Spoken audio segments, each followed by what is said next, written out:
The day aliens arrived not as enemies, but as judges of our survival. The sky had never looked so strange. People around the world paused in the streets, pointing at the horizon. It was not a sunset, nor a storm, nor any known celestial event. A fleet of enormous ships, glimmering with colors no human eye could name, descended silently. The media called it a miracle. The internet buzzed with panic, hope, and disbelief. In New York, Maya stood on her apartment balcony, her heart pounding. She could see the ships reflecting on the glass towers, casting shadows that seemed alive. For years, humanity had dreamed of meeting extraterrestrial life. But no one imagined it would happen like this, not as invaders, but as judges.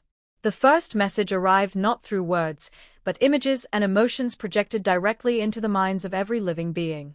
Fear, awe, and curiosity mingled. And then, a voice, calm, precise, and resonating within everyone's consciousness. We have observed your world for centuries. Your wars, your progress, your kindness, and your cruelty. Today, we come not as conquerors, but as arbiters. Your survival is under review. Governments scrambled. Military leaders prepared for defense, yet the ships remained motionless. There were no weapons deployed, no aggressive signals. It was as if the aliens were weighing humanity itself. Dr. Elias Kwan, a leading scientist in xenobiology, was summoned by the United Nations. He had spent his life studying the possibility of intelligent extraterrestrial life. He knew the world would look to him for guidance. They are judging more than our technology or our armies, he told the Emergency Council. They are judging our morality, our ability to coexist, our choices as a species. This is unprecedented. Meanwhile, across the globe, ordinary people reacted in their own ways. In small towns, children laughed and ran toward the skies, sensing no immediate threat. In megacities, panic set in, while others prayed, not knowing to whom. Social media became flooded with theories, evidence, and fear, but the alien presence transcended any attempt to communicate through technology. The ship's surfaces shifted colors like liquid metal, forming symbols that no linguist could decipher. Scientists and linguists worked together, realizing the symbols were more than language. They were judgments, tests, and reflections of humanity's past actions. As night fell, a global broadcast was imposed. The alien consciousness spoke directly, addressing every human simultaneously. You have been given time to reflect. We are aware of your histories and your futures. In 48 hours, a decision will be made. Prepare yourselves, not for war, but for judgment. Maya, watching the broadcast on a small screen in her apartment, felt a strange calm. She thought of the world she wanted to see, peaceful, fair, compassionate. She wondered if the aliens were only judging our mistakes or if they were searching for hope. In labs, governments, and homes, humanity faced the same terrifying question. Were we worthy of survival? The next morning, the world awoke to an unsettling reality. The aliens were not just observing, they were testing. Across every continent, strange phenomena appeared. In some cities, fountains began flowing with water that glowed softly under the sun. In forests, plants grew at unnatural speeds, creating dense labyrinths. In deserts, mysterious crystals formed intricate patterns in the sand, as if marking paths. Scientists were baffled. Governments were alarmed. Ordinary people were curious, scared, or inspired.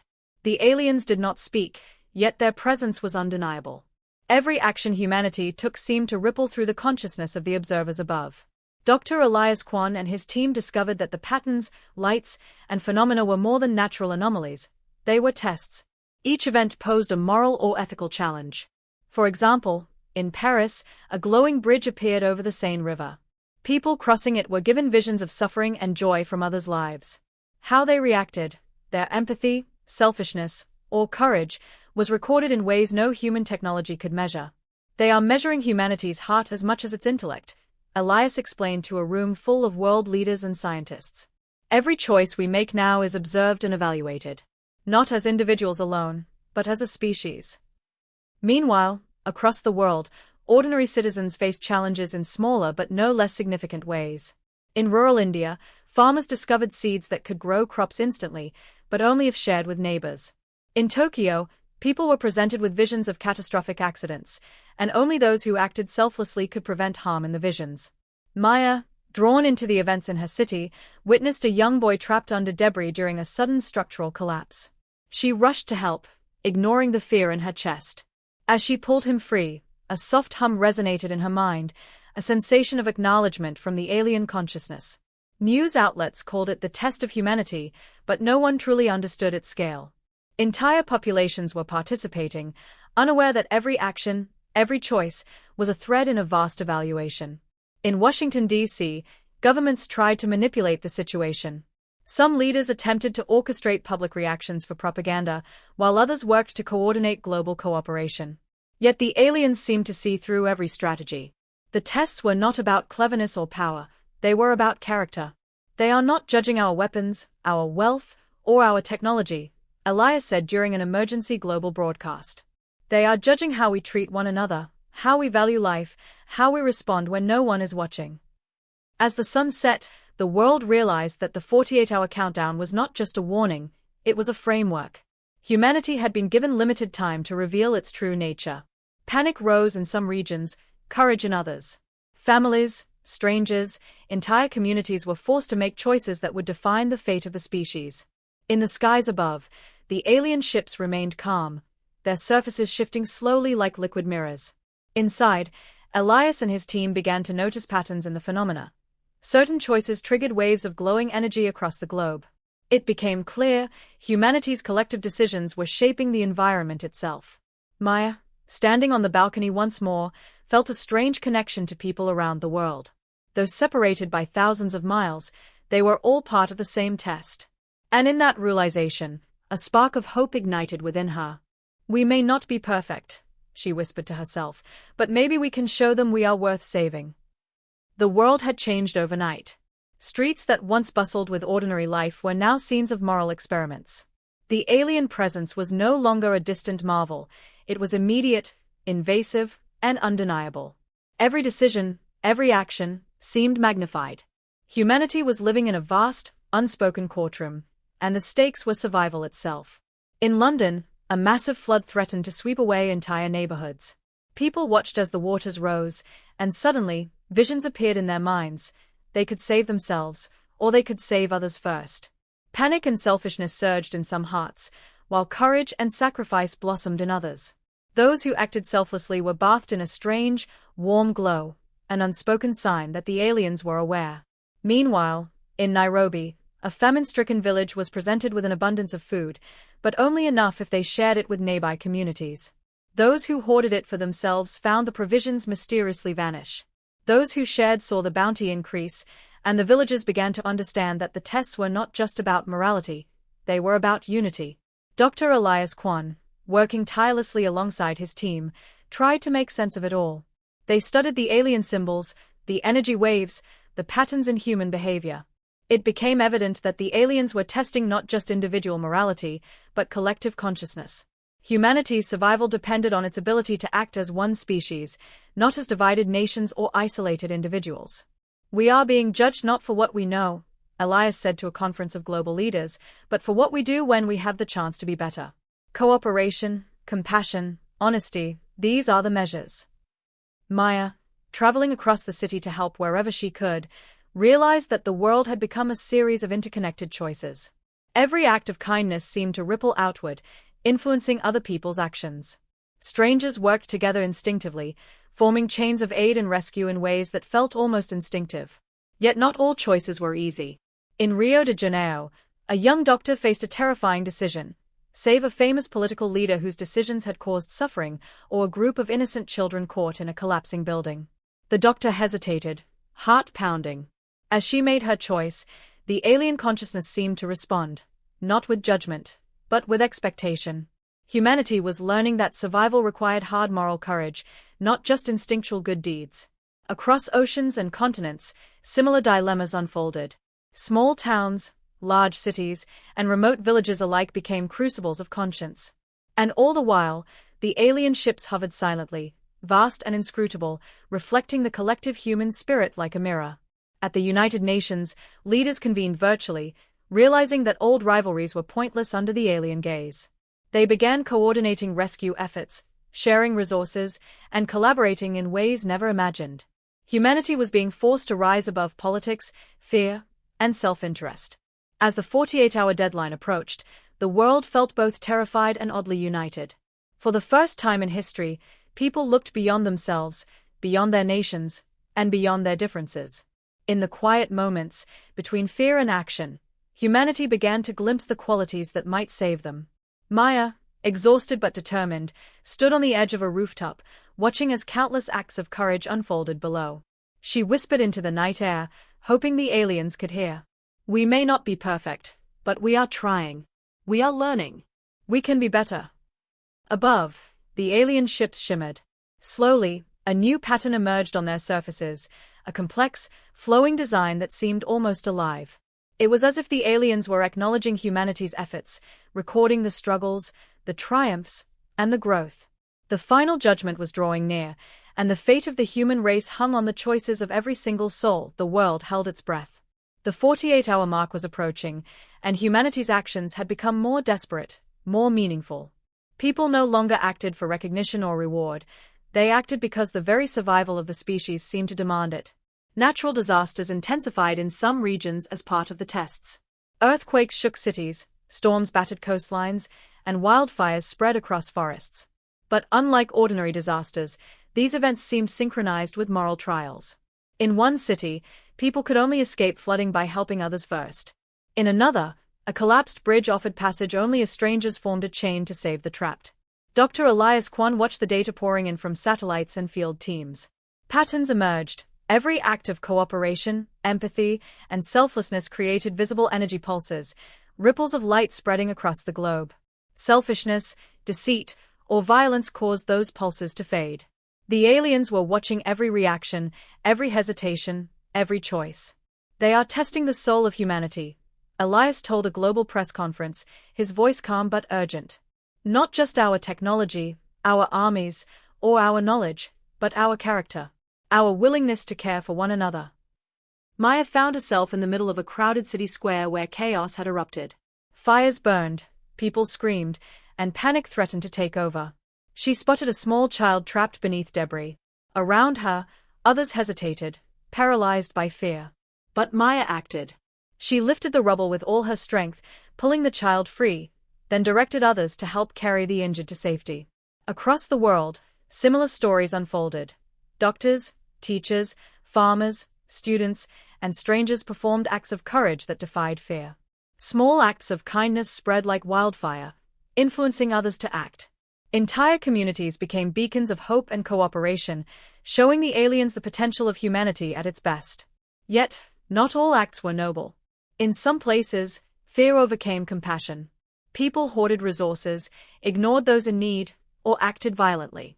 These actions dimmed the energy ripples, serving as reminders that humanity's judgment was not guaranteed. As the clock ticked down, the alien ships above began to shift. Their surfaces shimmered like a living tapestry, displaying a sequence of images, representations of humanity's history, triumphs, failures, and the recent trials. The world could see itself as if reflected through alien eyes. Wars and kindness, destruction and creation, selfishness and sacrifice. In the final hour, an unprecedented silence fell over the earth. People everywhere paused, as if sensing the weight of the moment. No one moved without thought, no one acted without purpose. Every heartbeat seemed amplified in the presence of the unknown observers. Maya looked up at the sky, where the largest ship hovered directly above her city. A calm, resonant voice filled the minds of every human being. "We have witnessed your choices, your struggles, your courage, and your failings. You have faced tests we did not impose lightly. You have shown the capacity for both destruction and compassion." The world waited. Every human soul held its breath. Governments, scientists, families, strangers, all united in a single, shared moment. Humanity's fate rested not in technology, not in power, but in the collective conscience of its people. "The final judgment is not our decision alone," the alien consciousness continued. "It is the reflection of what you have shown. You are judged not as individuals, but as a species. Your survival depends on the choice you have made together." As the words echoed across every mind, people felt something shift inside them, a sense of responsibility, of unity, of potential. The trials, the fear, the panic, They had led to something greater. A realization that humanity could rise above its flaws, if only it chose to act with courage, compassion, and cooperation. The countdown ended. The world waited, silent, as the alien ships began to glow, brighter than the sun, and the fate of humanity hung in the balance. The sky shimmered with colors no human eye had ever seen. The alien ships, vast and silent for so long, now radiated a presence that felt alive. The energy patterns, the ripples of human choices, rose toward them like invisible threads connecting every act across the planet. Humanity waited, tense, breathless. Dr. Elias Kwan stood on a global broadcast stage, addressing millions. His voice trembled slightly. We do not yet know what the aliens will decide. But one thing is certain. Everything we did in the past 48 hours, every act of kindness, courage, selfishness, and fear, has been witnessed. The judgment is not abstract. It is real, and it is final. Maya stood in her city square, surrounded by people who had fought, helped, and survived together. Children played, helping older citizens, sharing food, and comforting strangers. Even in chaos, cooperation had spread like wildfire. For the first time in years, humanity seemed to be working as one. Then, as if responding to the collective spirit of humanity, the largest ship pulsed with a deep, resonant sound that vibrated within every mind. The alien consciousness spoke, calm yet powerful, echoing in every thought. We have observed. We have witnessed your choices and the patterns of your actions. You have shown moments of great compassion and courage. You have also displayed fear, greed, and cruelty. These are natural. What matters is what you do in spite of them. A silence fell. Every human being felt the weight of the moment. Even in the cities that had hoarded, even in those that had faltered, the planet seemed to pause and reflect. We are not here to punish. We are here to assess. Your survival is not guaranteed by power or knowledge. It is guaranteed by your willingness to rise above yourselves. The ship's surface shimmered, displaying visions of humanity, its wars, its art, its science, its kindness. Every act of courage from the past 48 hours glowed brightly. Humanity saw itself, as if reflected in the eyes of a being that could judge without malice. We have decided, the aliens continued. You will survive. Not because you are perfect, but because you have shown the capacity for growth, for empathy, and for unity. You are a species still learning. Your future is not set. You must continue to choose wisely. A cheer erupted across the world, but it was not just relief. It was understanding. Survival had not been given freely. It had been earned through choices that reflected the best of humanity. Governments, scientists, and ordinary people alike felt a deep responsibility settle within them. Dr. Elias Kwan turned to the global cameras. They have given us a second chance. This is not just survival. This is a mandate. We must continue to work together, to care for one another, and to protect our world, not just for ourselves, but for the generations to come. Maya, holding the hand of the child she had saved days before, looked up at the sky. The ships, now hovering silently, began to fade into the horizon. Yet the feeling of presence remained, a reminder that humanity's actions were observed and that every choice mattered. We are not alone, Maya whispered. And now we know we must be better. We have been judged, and we have survived. But surviving is only the beginning. Across the planet, people began helping one another in ways that no one had ever seen before. Old rivalries faded, and cooperation became instinctive. Humanity had been tested, judged, and given a chance to rewrite its path. The alien ships disappeared into the cosmos, leaving behind a world forever changed. Humanity's trial had ended, but the lessons remained, engraved in hearts, minds, and the spirit of every living being on Earth. The day the aliens arrived not as enemies, but as judges, would be remembered forever, not for fear, but for awakening. Humanity had been given a mirror, and for the first time, it had chosen to look at itself with honesty, courage, and hope. The day after the aliens departed, the world felt different, lighter, yet heavy with responsibility. People awoke not in panic, but in reflection. Cities, towns, and villages were filled with quiet conversations about what had just occurred. Humanity had survived, not by power, but by choice. Dr. Elias Kwan walked through the streets of Geneva, now a hub of international collaboration. He watched volunteers rebuild damaged neighborhoods, children planting trees, and strangers sharing resources. The scientific community, once divided by competition, had begun working openly, sharing knowledge for the greater good. This is what they wanted to see, Elias thought. Not just acts of heroism during the trials, but the long-term commitment to each other. In Maya's city, the transformation was palpable. People who had once ignored their neighbors now exchanged greetings, helped with repairs, and shared food and stories. The child she had saved clung to her hand, smiling, unaware that their small act had been part of a global pattern of courage that had contributed to humanity's survival. Governments, realizing the fragile unity that had saved humanity, began unprecedented cooperation. Treaties were rewritten, environmental initiatives expanded, and efforts to reduce conflict intensified. The alien judgment had not just been about survival, it had been a wake-up call. Schools incorporated lessons about empathy, cooperation, and ethics. Stories of the trials, ordinary people making extraordinary choices, became teaching tools. Humanity was learning that survival depended not just on intelligence or technology, but on morality and the ability to work together. Yet, the shift was not universal. Some regions struggled with fear and distrust, clinging to old rivalries and habits. It became clear that the aliens' judgment had provided a chance, not a guarantee. Humanity had survived the test, but the real challenge was what came next, sustaining the change and building a society worthy of the second chance it had been given. Across the world, small movements sprang up. Neighborhoods began forming councils to resolve disputes peacefully. Cities worked to share resources equitably. Farmers shared seeds and knowledge to ensure no community went hungry. People started to see themselves not as isolated individuals or divided nations, but as part of a global community. Maya, now a volunteer coordinator, reflected on the strange shift in humanity. "We survived," she said to a group of children helping plant trees. "But surviving isn't enough. We have to live better. We have to care more, help more, and learn from the choices we made." Dr. Elias Kwan, giving a lecture to an international audience, summarized what the world had learned. The aliens did not punish us. They mirrored our choices. We were judged by our ability to rise above fear, greed, and division. Our survival proves that humanity can grow, but growth requires constant effort. The true test is not over. It has only begun. Even in places still struggling, glimmers of hope appeared. Acts of kindness spread faster than ever before. Communities that once fought now shared resources. Strangers who had once ignored one another now collaborated, realizing that unity was the foundation of survival. As the sun set, Maya looked toward the horizon, where the alien ships had vanished. A quiet hum of possibility filled the air, a reminder that humanity had been seen, tested, and given a chance to change. The world was no longer the same, and neither were the people in it.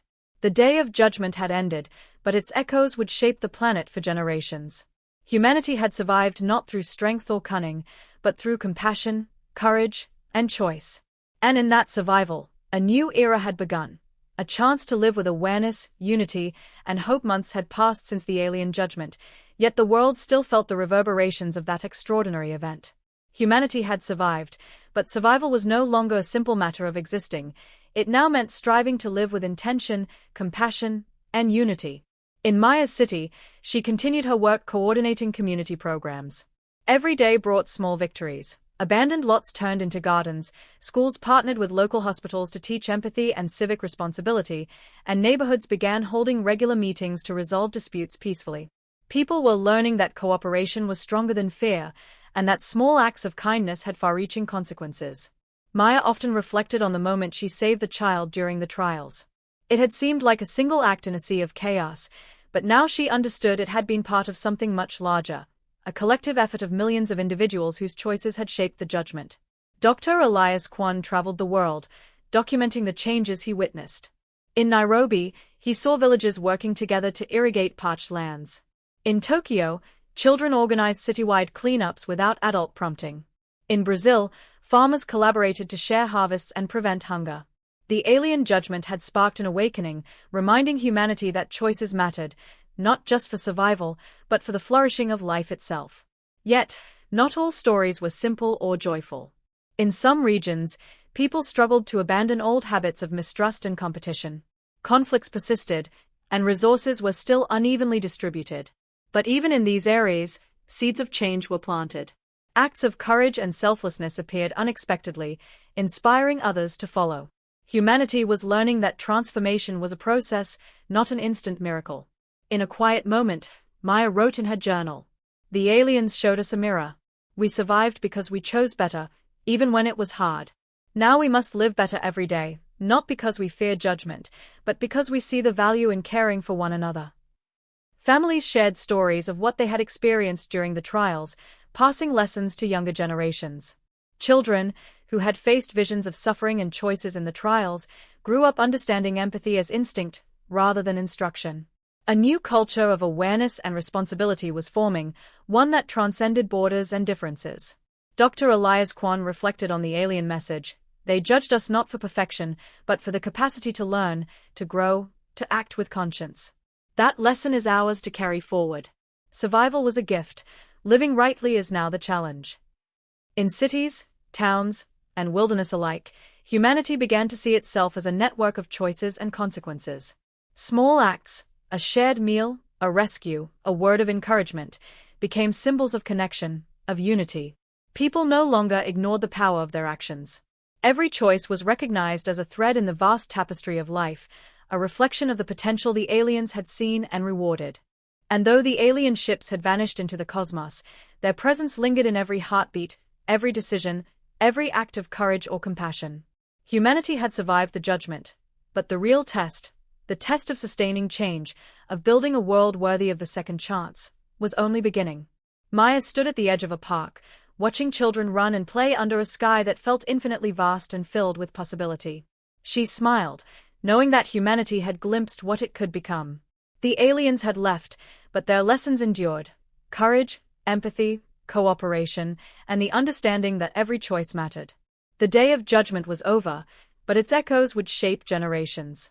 Humanity had survived the trial, but now it had the chance to survive itself, through wisdom, compassion, and unity. And in that chance lay hope, fragile yet brilliant, for a world that had finally learned to see the value in each other. Years had passed since the day the aliens arrived, not as enemies, but as judges. The world had changed in ways unimaginable. Humanity had survived, but survival alone was no longer the goal. Now, the challenge was to live wisely, compassionately, and united. Maya stood on a hill overlooking the city she had once helped rebuild. Children played in gardens where vacant lots had been. Streets were cleaner, neighborhoods were safer, and people smiled at one another with genuine warmth. Acts of cooperation and kindness had become part of daily life, not just heroic exceptions during a crisis. Dr. Elias Kwan reflected on the transformation he had witnessed across the globe. Scientific communities collaborated openly, sharing knowledge to solve problems from climate change to disease. Governments, though still imperfect, were more accountable and increasingly focused on the well-being of their citizens.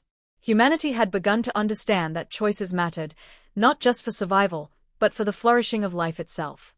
"We have learned the lesson of the judgment," Elias said during a global conference broadcast, "and it is a lesson in responsibility. The aliens did not leave us with fear, but with insight. Our survival was granted because we demonstrated courage, empathy, and unity. Now we must continue to live by these principles every day."